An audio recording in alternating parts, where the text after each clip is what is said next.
Alright, Super 4. Super 4. TB1.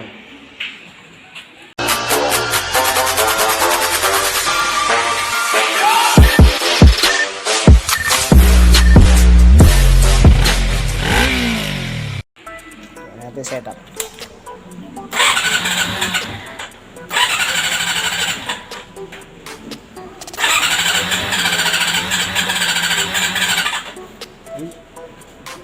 Mandar.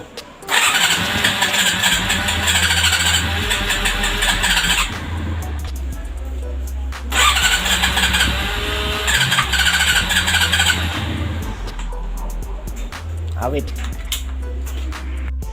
Alright, issues. May parang pumapalo na tunog. Shims daw. Mapalo na tunog sa ibabaw. Sabi daw sa kanya, shims. So, check natin yung shims. Tagas galing drain ng tangke. Pag medyo puno yung tangke. So baka yung ano to, yung drain ng tubig. Tagas sa taas ng makina. So baka yung ano, gasket. Lagi basa spark plug. Tuning o kaya carb setup. Check natin lahat. Alright, issues favorite. Ito hindi magana yung choke lever. Magana naman dito. Siguro kable naninikit o kaya dito sa handle switch. Baka ito may problema dito. Tapos yun pala yung mga i-beta gray lang natin yan. Bali lilinisin natin. Kasi bubuksan din naman. Check upin natin kung ano yung maingay. Bali tune up ang lalabas dito. Tune up. Ito kailangan buksan para makita ko kung ano yung sitwasyon dito kasi lagi daw nagbabasa yung spark plug. So ayan, check natin. Ayaw mandar sige, yun na. Dito na yung tanke. Nakapag-drain tayo konti. Sinilip ko lang kung may tubig. Wala naman tubig. Alright, tune up, tinatanggal na natin yung ignition coils. Yan, ignition coils. Tapos din-drain natin yung tubig. Ito lang naman. So ang procedure ko, bubuksan yan, tapos tutok to dito, tutok natin yung bode, tapos saka bubuksan to para matanggal yung vacuum. Tapos bubuhos na yan. Sakto yan, mga ganito lang karami makukolect natin. Tapos yun na, pwede na natin isara para hindi masyadong maraming kalat. Alright, next naman natin itong ba dito galing thermostat. So tatanggalin natin yung thermostat sama yung hose, tatanggalin natin to tsaka ito. Yan. Tapos mabubunot na, may tornilyo yan dito. Tapos mahuhugot mo na to itong buo dito, pati to syempre kasama to. Yan, mabubunot mo yan ng buo, maluwag na dito. Tapos to tinatanggal ko to usually yung airbox, kaso ito, may crash guard medyo malaking trabaho, ang daming tatanggalin kailangan kasi mahubad to para maluwag tong pwestuhan ng tensioner. Pero siguro dukutin na lang para hindi na matanggal ang crash guard. Tapos bukas na ibabaw, tsaka saka tayo makapag timing, tapos check ng front clearance. Alright, specs ng ito, hirap ayun. Download ayan, intake tsaka exhaust na cold. Sana ba yun? Ayan, nakalagay naman cold. Dito 0.12 to 0.18, 0.17, 0.23. Alright, shoutout nga pala kay Sir Jeffrey Uriza, siya nagbigay sa atin ng manual. Alright, eto na. Set na tayo ng timing marks dito sa bilog, tapos nakaset naman sa timing. Medyo mababa na, ibig sabihin medyo mahaba na yung chain nito, kaya nag-wear na yung gear. Pero okay lang naman yan, hindi naman masyadong yan. So to check tayo ng valve clearance. Alright, baklasan. Ang problema natin yung tensioner masikip ito, magkaibang tornilyo siya yung isa Allen, yung isa hex na 8. Ito kailangan matanggal to para mas maginhawa, pero subukan natin dukutin lang. Alright, issues. Isang tornilyo, wala. Ito, wala. Yung tornilyo. So, sa lahat, meron naman. Not good. Alright, valve clearance. Ito na. Intake. Ayan, may malalaki. 20, 23. Ayan, 0. Tukod. Tukod yung intake ng 5.6 cylinder number 3. Tapos may malaki. Sa exhaust, ito may maliit. Ito, medyo mababa itong dalawa. Ito, okay naman to. Ito lang, medyo malaki. Ito, in-adjust natin to. Base dun sa specs, saan ba? 15, 17. Ito, in-adjust ko rin pala ito. Nag-adjust na ako. May mga hasa yung ano niya, yung shims niya. Ayan, may hasa ako. Yung hasa yung shim. Ayan, palit na tayo ng mga shims. Alright. Kasi isa ba? Issues. Hanip. Ito ay matanggal. Magnet. Hindi ako makapag-adjust kasi ay matanggal ng shim ito. Yung magnet ko. Parang pinalo ito dito. Pinasa kasi. Subukan natin paluin. Putik. Alright, ito na, nakapag-set na, kaso hindi natin malagay yung tensioner kasi kailangan linisin tong gasket at sealant. Alright, ito na, bagong linis tsaka gasket bago. Alright, issues. Ito, kaya pala walang tornilyo to, lost thread siya. Sinubukan ko lagyan ng tornilyo, yun, wala, ayun yung umigpit. Miikot lang, sira na yung thread sa loob. So ayun, nakapag-set na tayong timing, valve clearance, tapos okay na yung natin ito. Ang hirap lang kasi talaga, hindi ko matanggal yung airbox kasi dahil dito pero okay na, na-set na natin pati yung tensioner. Linisin na lang natin to para matakpan. Alright, ito buo na. Yan, nalagyan na rin natin ng tornilyo, yung walang tornilyo kanina, tapos nilagyan natin ng ng copper.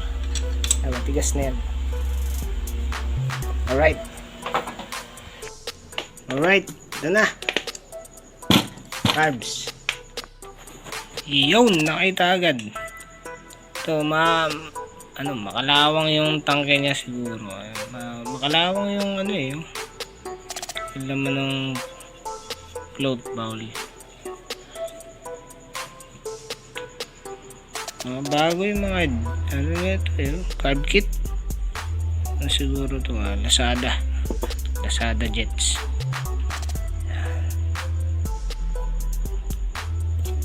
Alright, lang makalawang yung tangke na ito.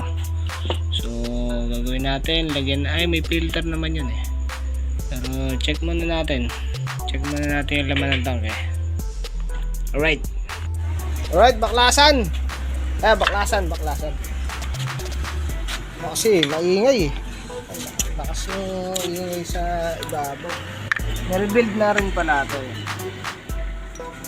mga sealant. Palitan natin ng goma, tambak ng sealant. Kasi ginamit na na gasket yung ito sa Lazada. Nakagamit ako na ito, pangit. Maganda yung Fiberflex.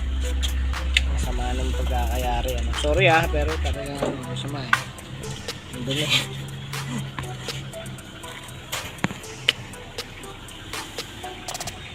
Busy si Shopboy. Ito na, bubunutin na. Kaso nung niluwagan ko to maluwag yung tornilyo dito. Pakita ba? Dilim Ayan. Tornilyo na yun. Flashlight. Yun, yung tornilyo na yun maluwag. Tapos yung isa walang tornilyo yun. Walang tornilyo. Baka yun yung umiingay. Baka nalaglag yung tornilyo. Baka yun lang yung umiingay. Check muna natin. Bunot. Tsaka tanggal ng oil pan. Alright. Ito na, bunot na. Hanip. May mga dumi sa loob. Tapos mukhang palitin ng valve seal tsaka piston rings. Alright. Tingnan natin yung head. Yung head barado. Yung mga bara yung barado. ba?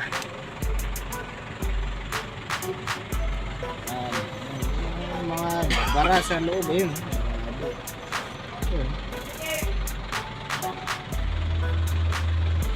Naka-flashlight pala ako, kaya masyado.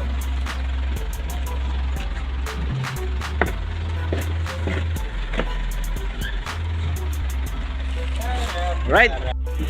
Alright. Alright, dirty. Dirty, putik. Yung filter dirty, hanep. Sobrang dirty. Yung buki.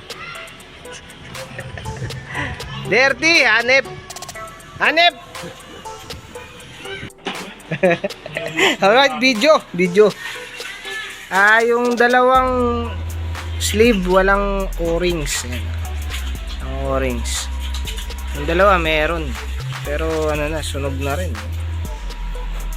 At least meron. So itong dalawa wala eh.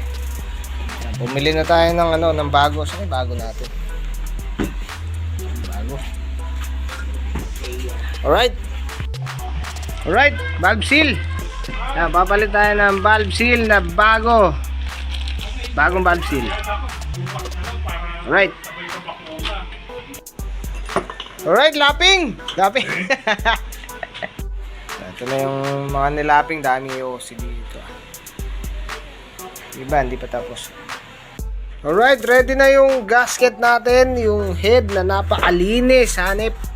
At saka syempre yung kape. Alright, assemble. Ito, may napansin ako dito sa piston pin. Sorry, nailagay ko na agad. Ayan, papansin yung piston pin nito, manipis. Nakikita nyo naman. Ito yung doon, nakapal. Ayan. Nakapal yung piston pin ito. Ito, nipis. Nakapal. Tapos 1 and 2, ganyan din. Nakapal din. Parang yung 4 lang yung iba. Ayan. Nakapal. Siya, makapal din. Diba? Yung 4 lang talaga yung manipis.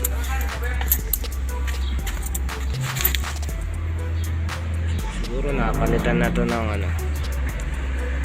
ng pati piston napalitan. Right, saksak natin yung block. Right, hapon na. Lapit na matapos. Ito, buo na yung makina ulit. Hanip. Ito, nag-change oil na rin tayo. Tapos ito, bagong filter. Ito, nalagay na natin yung oil pan, head. Ito yung gasket natin. Lagyan lang natin sealant. Wala tayong pamalit na bago. Headers naman. Alright. Alright, biyakan na. Pinapalo na. Wala, hindi natin makita kung saan yung maingay. Hanip na yan. Hindi mahuli. Bibiyakan na natin. Tapos check natin tong mga bearing. Alright, issues. Ito yung original na nakabit sa kanya na crankshaft. Papalitan sana natin kaso iba pala to, mataba. Yun pala yung umiingay. Matama yung chain doon sa ilalim. Ayun o. Ayun, kumahid na eh. Tanggalin natin to. Oop.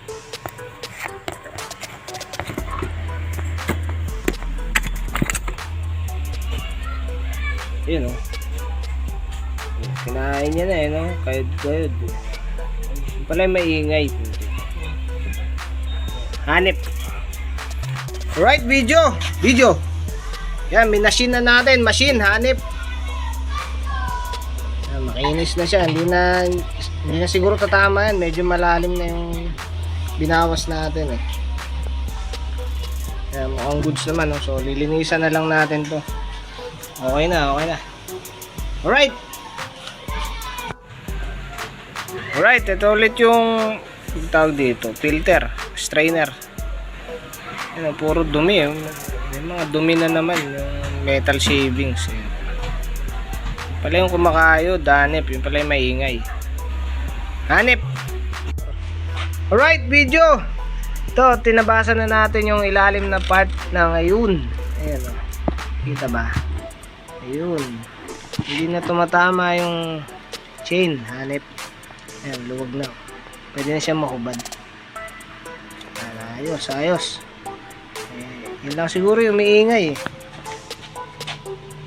Maluwag na. Kita ba yun? Hindi makita. Ilawan natin. Flashlight. Hanip. Ayun. Ayan, pinabas natin yun. Ganda na, no? Ayos, ayos. Wala nang maging problema to. Kasi nakakapagod magbunot ng makina. Tsaka magkutkot. Alright, ito buo na, hanip. Tapos din kami. Ready na to. Tinakpan lang para hindi pasukin ng masamang espiritu. Ayan.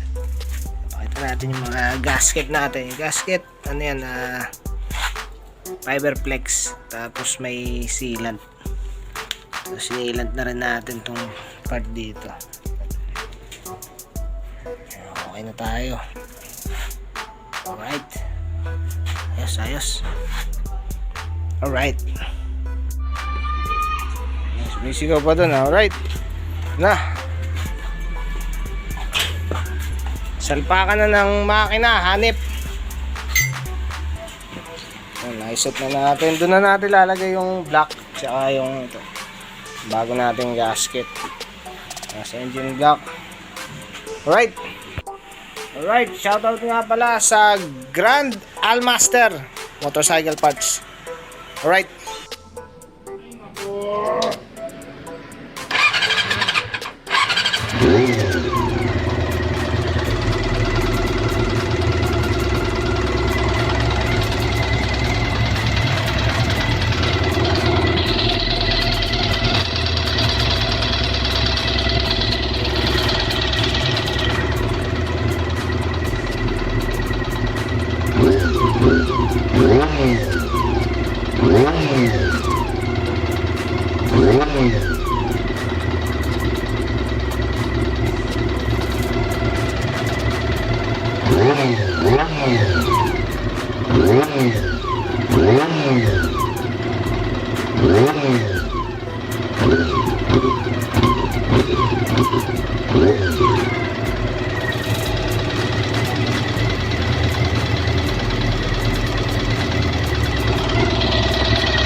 Kaya lang, maingay yung head eh.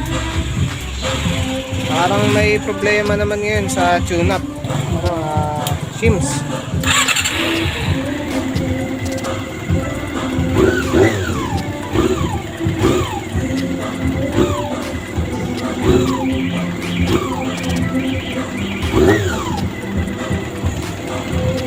Wala na ingay sa ilalim. Ito na lang, sa ibabaw na lang eh. Alright. Tune up. Sayang yung sealant ko. Walang leak. Kaso maingay.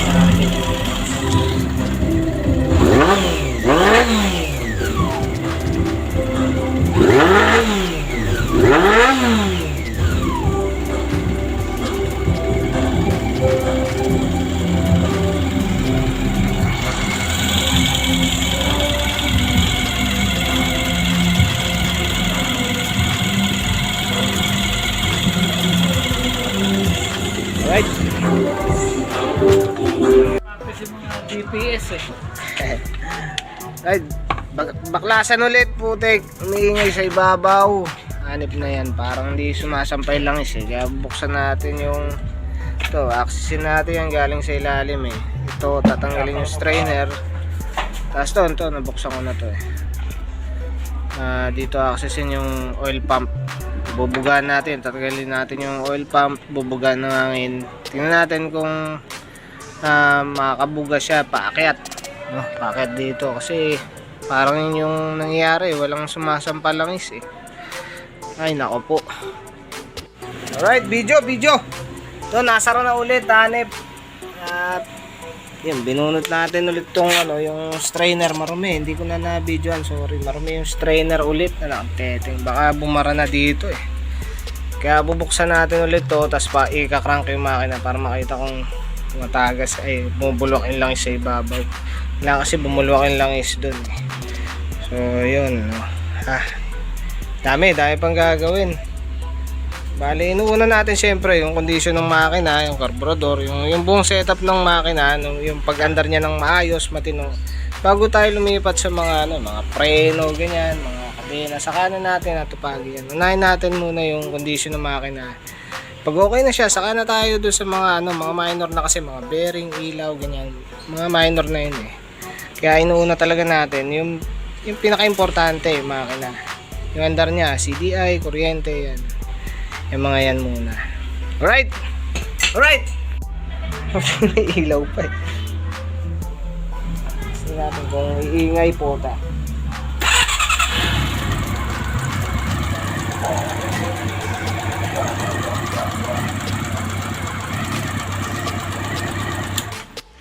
Alright. So, subukan natin monitoring.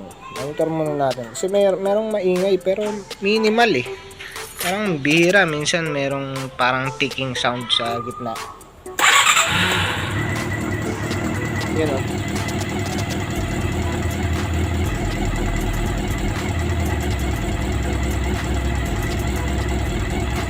Parang sa chain.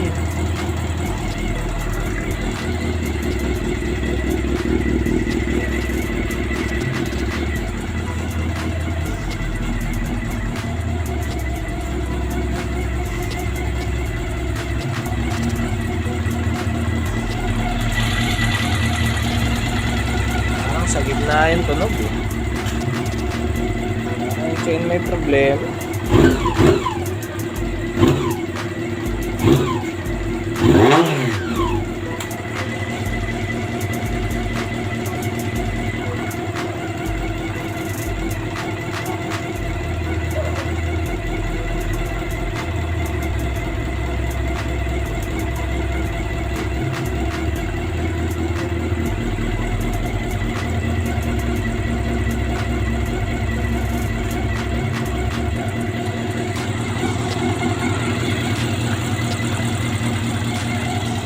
Okay na eh. Ang minimal na lang yung tumutunog natin.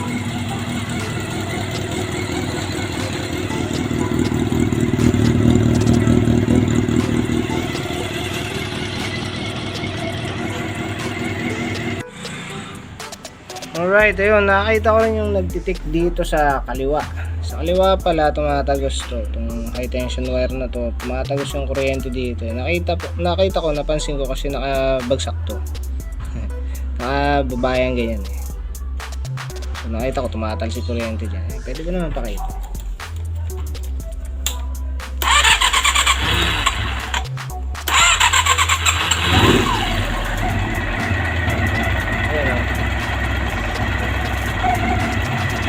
Sabihin, tumatagos yung kuryente malamang sa loob eh.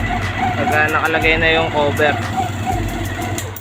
Tapos dito naman sa kabila, mukhang may problema sa camo, sa shim, sa bucket. Hindi ko pa sure. Pero sigurado na tayo na may bumubuga na langis. Yan. Nagkalat na nga yung langis dito. Matik na yan. Ayan, sure na tayo sa pump ng langis. Ito na lang yung tumutunog sa ibabaw. Ito, sure na ako dito sa tension wire. So yan, pumuputok-putok dyan. Tapos dito hindi ko makita kung saan, pero hanapin muna natin. Alright. So yun, may napansin ako dito sa chain. Habang kinakrank ko yung makina dito, mano-mano, tapos may naririnig akong mahina lang eh, tick. May gumaganon sa kanya. May ingay sila.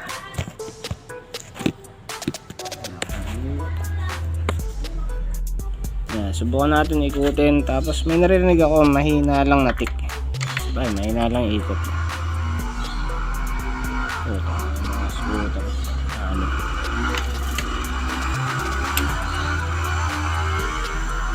Narinig nyo, may natambot yun.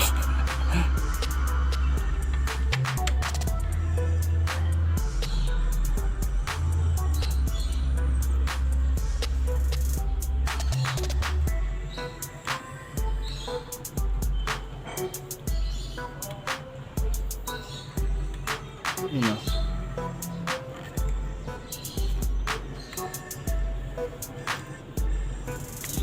Yun o. Yun oh. Parang chain. Parang tabingi yung gear na itong ano. Oh.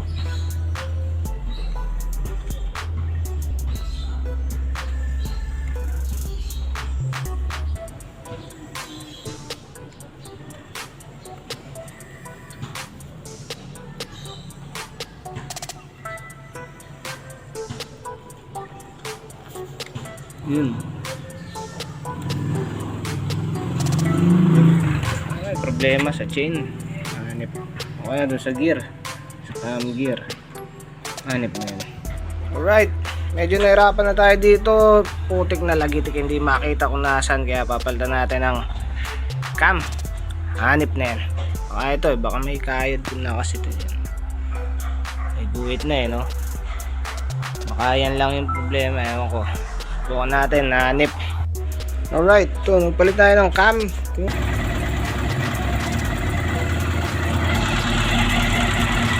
Hindi ko pa na hindi ko pa na valve clearance.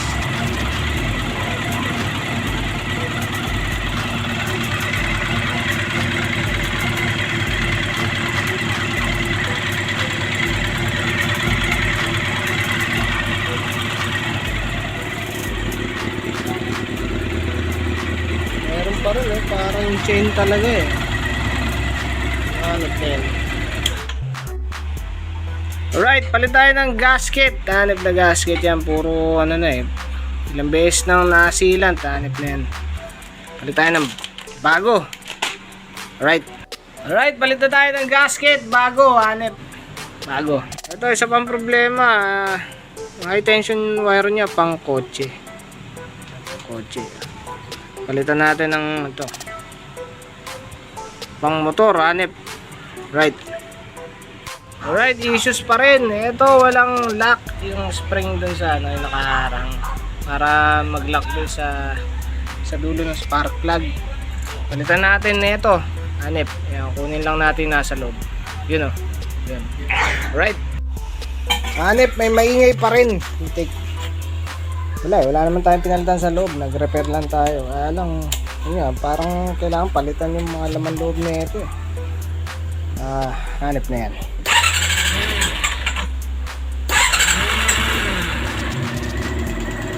Yun nga eh.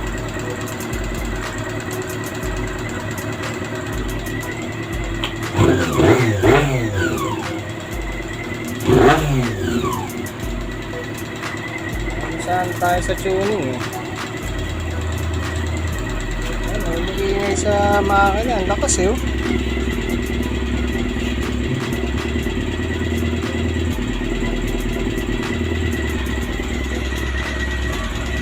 Hanip na yan. Kailangan palitan ng laman loob ko eh. Iba na kasi yung mga laman nito sa loob.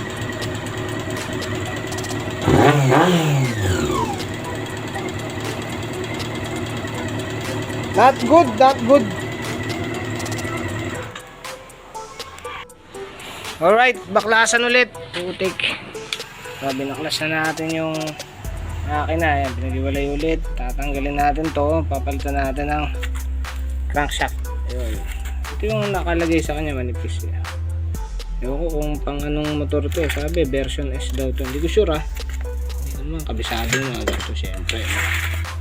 Ito yung pamalit natin. Yun, ano? Sabi, iba, no? Iba eh. Lapad eh. Bali papalitan natin pati timing chain. Yung timing chain, tinapong ko na yata. Palit tayo timing chain, pati cam. Tapos yun. I-fit lang natin itong mga ano, mga connecting rod. Tsaka bearing, syempre. Ay, nakapin. Laking trabaho. Wala eh, di natin malaman kung saan yung umiingay na yun eh, putik. Hindi ko talaga alam kung saan eh. Pasensya na kayo, hindi naman tayo ganun kagaling ano. Nahanap nga natin yung sira, yung maingay. Hindi ko talaga makita po, taragis yan. Ito, babalik natin sa original na setup na lang, no. Babalik natin yung mga original na nakalagay dito, chain, sigunyal, cam. Ayan, tapos saka natin tirahin, hanip. Alright, ito, natanggalan natin yung crankshaft. Yung chain niya pala may mga tama. Ayan, oh. Parang tumigas siya, eh. Hindi siya makabalik agad, oh. Yan siguro yung umiingay. Siguro. Tingin ko lang. So, parang hindi na siya ganun kalambot. Dito ulit nito. Ito yung bago, eh. Lambot, eh. Oh. Sayaw-sayaw siya, eh. Ito medyo matigas, eh. Oh. May mga part na ano, eh. Ano, hindi bumabalik agad. Ayan. Kabingi. Kasi may tama, oh. Ayan, yun yung kumayod dati. Ilawan natin. Tere. Buti hindi ma-focus. Ano ba yan? Ganyan.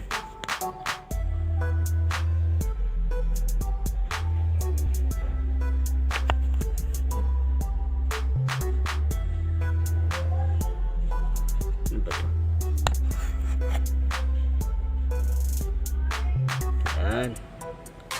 Ayan, may mga kumayod, eh, no? Sa kabila. Ayan din, eh.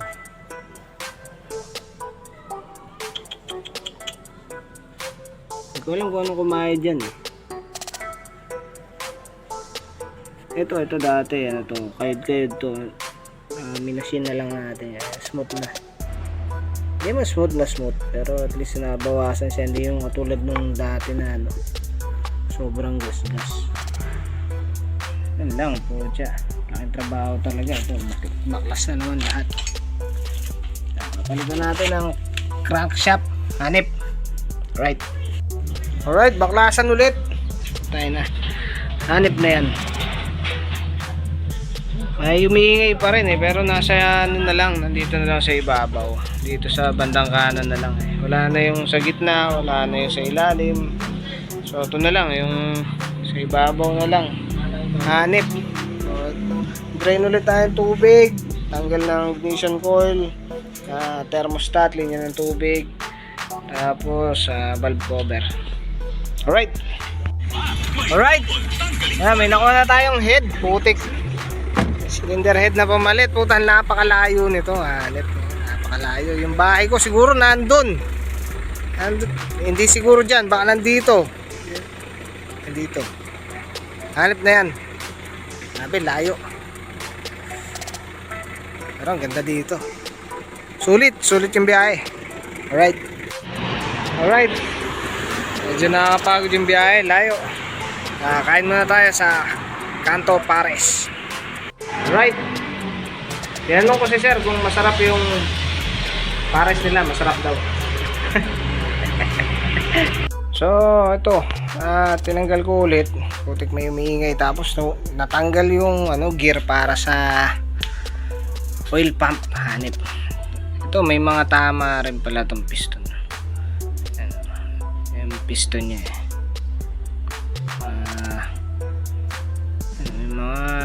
May mga kahid-kahid siya, eh. Lahat meron, eh. Kaya naisipan ko, subukan ko palitan. Baka ito yung umiingay, baka kumakalog sa sa block. Hanip na yan. May mga tama, eh.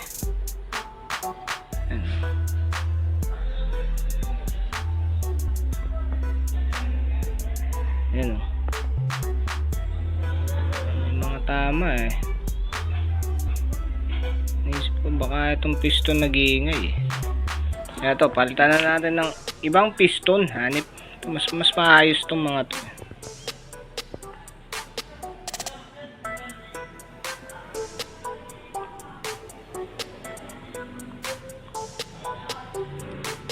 Alright.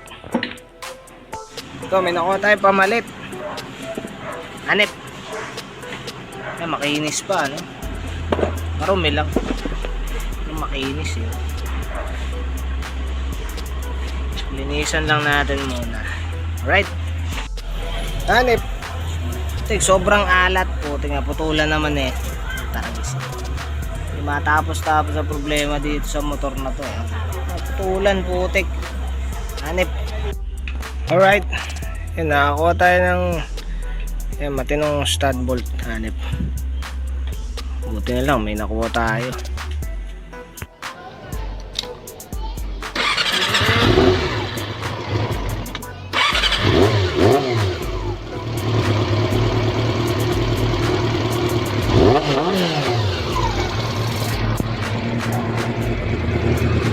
May singaw po dito sa sa tawag dito, headers.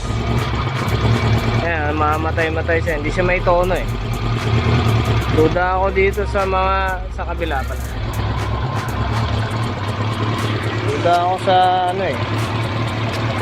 sa high tension wire o kaya sa spark plug cap. Iba-iba ng hindi siya may tono eh. Nagpalit din ako CDI, sinubukan ko CDI ko kasi baka sa CDI. Pero parang hindi naman doon. Parang dito banda, baka coil. Susubukan ko palitan ng coils kasama yung high tension wire tsaka spark plug cap.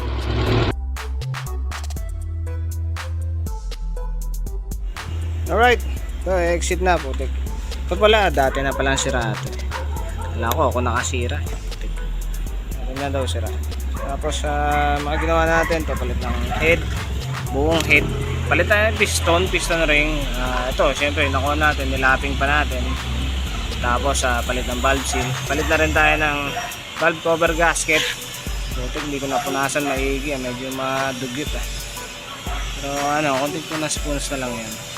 Linis tayo ng radiator, flashing lang naman. Carb, binoverhaul natin, palit ng mga carb kit. Change oil syempre, ilalim, oil pan, gasket, lahat ng gasket. Dito naman sa kabila, rectifier, palit tayo rectifier. Tapos linis tayo nito, palit tayo ng gasket ng goma dito, tsaka ng gasket dun sa kabila sa may floater. Nagpalit na rin tayo ng mga stainless na tornilyo, syempre, right, ayos na ayos yan. Ano pa ba ginawa dito? Chain, lubricate ng chain, medyo malambot na, hanip. Road test na. Alright, pakita natin yung under.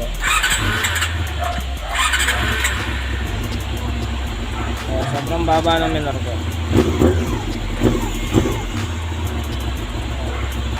Sobrang responsive niya naman.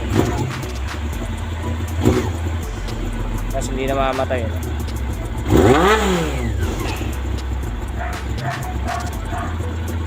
Sobrang alright.